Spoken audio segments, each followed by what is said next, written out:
Hello दोस्तों, नमस्कार। मैं संजीव आप सभी का स्वागत करता हूं आपके अपने प्यारे चैनल नो योर इकॉनमी में। आज की वीडियो उनके लिए ख़ास है, उन सभी बच्चों के लिए ख़ास है जो क्लास 12th में इकोनॉमिक्स को एज अ सब्जेक्ट लिए हुए हैं और इकोनॉमिक्स के सिलेबस के बारे में जानना चाहते हैं। तो चलिए हम सिलेबस के बारे में पता करते हैं थोड़ा सा कि क्या-क्या एज अ सीबीएसई बोर्ड के इकोनॉमिक्स सिलेबस में आपको क्या-क्या पढ़ना पड़ेगा क्लास 12th के लिए।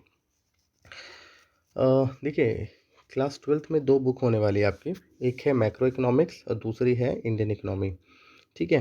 तो मैक्रो इकोनॉमिक्स जो है आपने माइक्रो इकोनॉमिक्स क्लास 11th में पढ़ा होगा और जो अदर स्टेट से हैं, स्टेट बोर्ड से पढ़ाई कर रहे हैं, उनके पास 12th में ही माइक्रो इकोनॉमिक्स है, ठीक है? तो माइक्रो इकोनॉमिक्स अगर आप लोग अच्छे से समझ गए हैं क्लास 11th में, तो मैक्रो इकोनॉमिक्स भी उसी के आगे आप एक वास्ट सिनेरियो में इसको पढ़ेंगे। इसके अलावा इंडियन इकोनॉमिक डेवलपमेंट है। इंडियन इकोनॉमिक डेवलपमेंट में बेसिकली आपको इंडिया की इकोनॉमी से रिलेटेड ही चीज़ें बताई गई है। तो चलिए स्टार्ट करते हैं। अभी मैं फर्स्टली आपको मैक्रो इकोनॉमिक्स से रिलेटेड 5 यूनिट के बारे में बताना चाहता हूँ। तो देखिए मैक्रो इकोनॉमिक्स में 5 यूनिट है।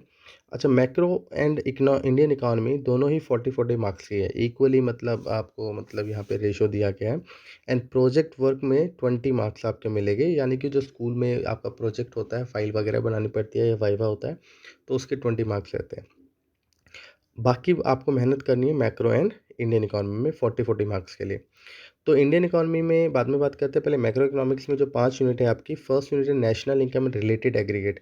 देखिए, इसमें आपको बेसिकली नेशनल इनकम को कैसे कैलकुलेट करते हैं, नेशनल इनकम होती क्या है और नेशनल इनकम से रिलेटेड जो इसके बाकी कंपोनेंट्स हैं, यानी इसमें जो भी रिलेटेड जो भी चीज़ें हैं इसकी, जो आप मतलब नेशनल इनकम को समझने के लिए पढ़ेंगे, वो सारे छोटी-मोटी चीज़ें आपको पढ़नी पड़ेगी, ठीक है? तो नेशनल इनकम देखो हम कई तरीके से कैलकुलेट कर सकते हैं, कई तरीके से इसको समझ सकते हैं, कई अलग-अलग तरीके से हम नेशनल इनकम को समझ सकते हैं। तो वो सारे इसमें 3 टाइप्स बताए गए, वो हम सब जब रेगुलर स्टडी करेंगे तब पढ़ेंगे। नेक्स्ट है आपकी money and banking. Money and banking में बेसिकली आपको मनी क्या है, बैंकिंग क्या है एंड आरबीआई के बारे में बताया गया है, ठीक है? मनी कैसे इवॉल्व हुआ है, मतलब कैसे धीरे-धीरे ये मतलब डिफरेंट करेंसी से आज paper and plastic money and ये वर्चुअल मनी तक पहुँचा है। एंड मनी का फंक्शंस क्या होते हैं, है ना? इसकी इम्पोर्टेंस क्या है? तो ये सब चीज़ें इसमें आप सीखेंगे। थर्ड आपका है डिटर्मिनेशन ऑफ इनकम है एंड एम्प्लॉयमेंट। देखिए, ये वाला थोड़ा मतलब आप ये कह सकते हो एक यूनिट बड़ी यूनिट है और इसको थोड़ा ध्यान से समझना पड़ेगा आप लोगों को। बाकी दोनों जो यूनिट आपने पढ़ी, पहली यूनिट 10 नंबर की थी, मनी एंड बैंकिंग 6 नंबर की थी। Determination of income and employment ये 12 मार्क्स का है आपका, यानी कि मैक्रो इकोनॉमिक्स में सबसे ज़्यादा मार्क्स इसी यूनिट में बियरिंग मतलब है। तो determination of income and employment के अंदर आपको बेसिकली जो हम एक नेशनल की बात एक इकॉनमी की बात करते हैं, उस इकॉनमी का नेशनल इनकम क्या होगा या वो पॉइंट कहाँ होगा जो इक्विलिब्रियम में होगा उस इकॉनमी के लिए, या उसमें उसका एम्प्लॉयमेंट लेवल क्या होगा, इन्फ्लेशन गैप क्या होगा, ठीक है? एग्रीगेट डिमांड, कंज़प्शन जो इसके कंपोनेंट है, ने अगर हम किसी इनकम को डिटरमाइन करना चाहते हैं, तो उसको डिटरमाइन करने के लिए कई फैक्टर्स होते हैं, consumption, saving, investment and aggregate supply, बहुत सारी चीज़ें होती है इसके अंदर। तो वो सारी चीज़ें के बारे में हम इसमें पढ़ेंगे, तभी हम डिटर्मिनेशन तक पहुँचेंगे। एंड देन एम्प्लॉयमेंट की बात करेंगे कि मतलब एक जब नेशनल इकॉनमी जो है इक्विलिब्रियम में होती है, तो वहाँ पे एम्प्लॉयमेंट का लेवल क्या होगा, मतलब कई अलग-अलग टाइप के हो सकते हैं, एम्प्लॉयमेंट फुल भी हो सकता है, कुछ कम भी हो सकता है ना? तो वो सारी चीज़ें हम सीखेंगे। फोर्थ यूनिट है government budget and the economy. ये 6 मार्क्स का है आएगा आपका। कुछ एमसीक्यू भी आ सकते हैं, 2-2 मार्क्स के क्वेश्चन भी आ सकते हैं और एक 3-4 नंबर का क्वेश्चन आ सकता है। गवर्नमेंट बजट एंड इकोनॉमी में जैसे कि आप लोग बजट से सभी फ़ैमिलियर हो गए, न्यूज़ में भी सुनते होंगे, देखते होंगे। तो ये वही गवर्नमेंट बजट है जो आप न्यूज़ में सुनते हैं। स्टेट का भी गवर्नमेंट बजट होता है और एक यूनियन का, यानी कि सेंट्रल गवर्नमेंट भी अपना गवर्नमेंट बजट पेश करती है। अब बजट में एक्चुअली में करते क्या है, चाहे एक इंडिविजुअल की बात करूँ, चाहे मैं स्टेट की बात करूँ, चाहे इकोनॉमी की बात करूँ, ये लोग अपना जो कमिंग ईयर है उसमें एस्टिमेट लगाते हैं कि कितना एक्सपेंडिचर होगा और कितना रेवेन्यू होगा। तो उन्हीं सब चीज़ों से रिलेटेड हम इसके अंदर पढ़ेंगे। तो बजट के बारे में, बजट के टाइप्स पढ़ेंगे, ठीक है? ये वाला। एंड लास्ट है बैलेंस ऑफ पेमेंट। देखिए बैलेंस ऑफ पेमेंट भी बहुत ईज़ी है, 6 नंबर का आएगा। इसमें आपको हम ये कह सकते हैं, देखो जब एक इकॉनमी दूसरी इकॉनमी से ट्रेड करती है, कुछ ना कुछ ट्रांजैक्शन करती है, हम कोई भी इकॉनमी जो वर्ल्ड वाइड है, हम इतने सारी इकॉनमी जितनी स्टेट उतनी इकॉनमी मान सकते हैं हम लोग। तो वो सारी इकॉनमी क्या करती है, कोई इंटरडिपेंडेंट तो नहीं है ना, मतलब सब इंटरडिपेंडेंट है, ये कहना चाह रहा था मैं, है ना? मतलब सेल्फ डिपेंडेंट तो कोई भी नहीं है। तो उनको एक दूसरे से ट्रेड करना पड़ता है, तो उस ट्रेड को करने के लिए उनको जैसे मैं इंडिया ने यहाँ से कुछ एक्सपोर्ट किया अपना सामान, तो बदले में उनको करेंसी मिलती है, मतलब फॉरेन करेंसी मिलती है।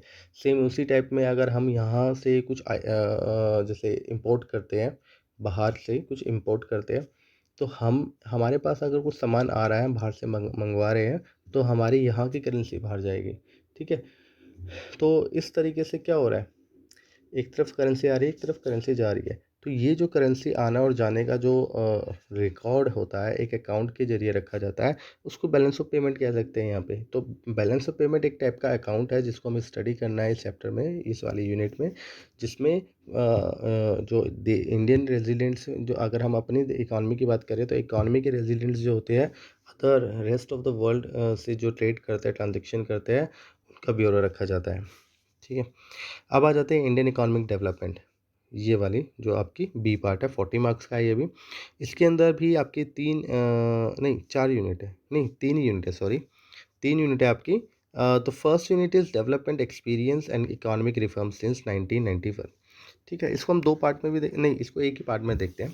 देखिए, एक हो गया आपका development experience and economic reform since 1991।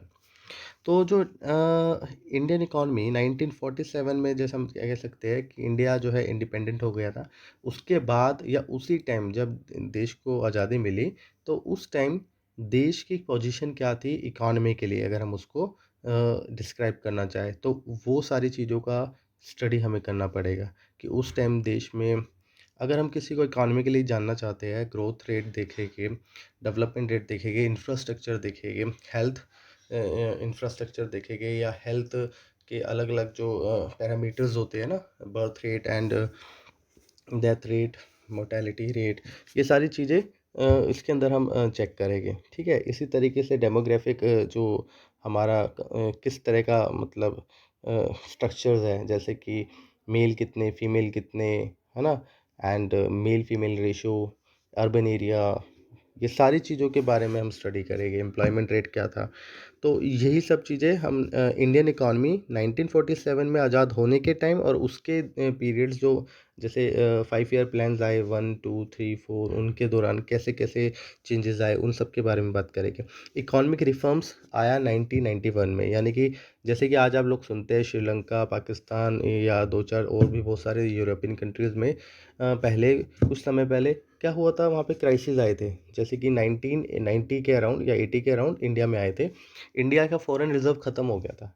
जैसे कि आप आज पाकिस्तान का सुनते हैं, श्रीलंका का सुनते हैं, उनके पास बाहर से कुछ सामान मँगाने के लिए फॉरेन ट्रेड ही नहीं, मतलब फॉरेन जो करेंसी थी वो ही नहीं पड़ी थी। तो उस केस में उन्हें क्या करना पड़ता था, जैसे कि आज ये लोग क्या कर रहे हैं कि आईएमएफ के पास जा रहे हैं, या किसी और वर्ल्ड बैंक के पास जा रहे हैं, या तो किसी दूसरी कंट्री के पास जाके पैसा माँग रहे हैं, लोन माँग रहे हैं। पर आईएमएफ एंड वर्ल्ड बैंक ही इतना बड़ा मोटा लोन दे सकते हैं उनको, जिससे उनका मतलब उनकी नाव जो है किनारे तक आ जाए। तो इंडिया भी ऐसे गया 1991 के जब पॉलिसी लाया था उससे पहले, तो वहाँ पे वर्ल्ड बैंक एंड आईएमएफ वगैरह ने ये सब कंडीशन रखा था कि आप लोग को अगर पैसा चाहिए, लोन चाहिए, तो हम लोग क्या आपको कुछ कंडीशंस दे रहे हैं, उन कंडीशन को अगर आप मान लेते हैं, तो उस कंडीशन के बिहाफ फिर हम आपको लोन सैंक्शन कर देंगे, पास कर देंगे। तो यही सब चीज़ें हुआ एंड इंडिया ने उन चीज़ों को इंडिया में इम्प्लीमेंट किया, जो उनकी डिमांड थी या उनकी जो कंडीशंस थी, ठीक है? और वही रिफॉर्म्स के रूप में हम पढ़ते हैं।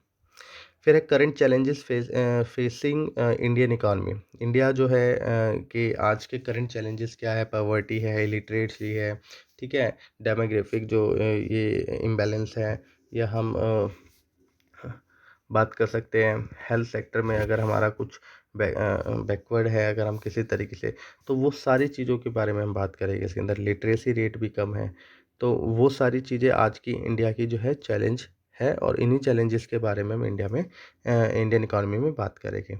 Development experience of India comparison with the neighbours, जैसे कि इंडिया का जो हमारा डेवलपमेंट हो रहा है आफ्टर 1947, है ना, जैसे हम ये कह सकते हैं आफ्टर इंडिपेंडेंसी।